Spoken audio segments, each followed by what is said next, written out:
ሰላም ጤና ይስጥልኝ። ንቁ መረጃ ዛሬም በአነጋጋሪ መረጃ ተመልሷል። አሜሪካና ኢራን አሁን ወደ መጨረሻው ፍልሚያ እየተቃረቡ ይመስላል። ዶናልድ ትራምፕ የኢራን የኢኮኖሚ የጀርባ አጥንት የሆነችውን የካርግ ደሴትን ለመቆጣጠር ጦራቸውን እያዘጋጁ ነው። ይህም በዓለም የነዳጅ ዋጋ ላይ ከፍተኛ መናር አስከትሏል። ዝርዝሩን አብረን እንይ። የካርግ ደሴት ስልታዊ አስፈላጊነት። በዚህ ውጥረት ምክንያት የነዳጅ ዋጋ በአንድ በርሜል $100 በላይ ተሻግሯል።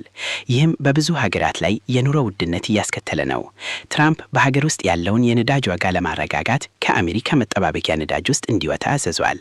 ሆኖም ግን ጦርነቱ ከቀጠለ ሁኔታው ይበልጥ አስቸጋሪ እንደሚሆን ተገምቷል። ዲፕሎማሲያዊው ውጥረት በትራምፕና በኢራን መሪዎች መካከል የሚደረገው የቃላት ጦርነትም ቀጥሏል።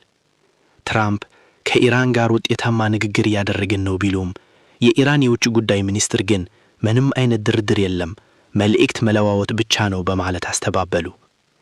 በሌላ በኩል አሜሪካ ከኢራቅ እና ከአፍጋኒስታን ጦርነት ትምህርት መውሰድ አለባት የሚሉ ወገኖች ጦርነቱ በወታደሮች ሕይወት ላይ ሊያደርስ የሚችለውን አደጋ እያሳሰቡ ይገኛሉ። የአሜሪካ ጦር በከፍተኛ ዝግጁነት ላይ ይገኛል። የካርግ ደሴትና የሆርሙዝ ባህረ ሰላጤ ቀጣይ ዕጣ ፈንታ ምን ይሆን?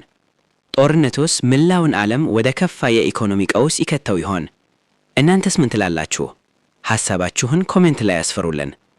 ለዛሬ የነበረን መረጃ ይህ ነው። ቻናላችንን ሰብስክራይብ በማድረግ ቤተሰብ ይሁኑ። ሰላም።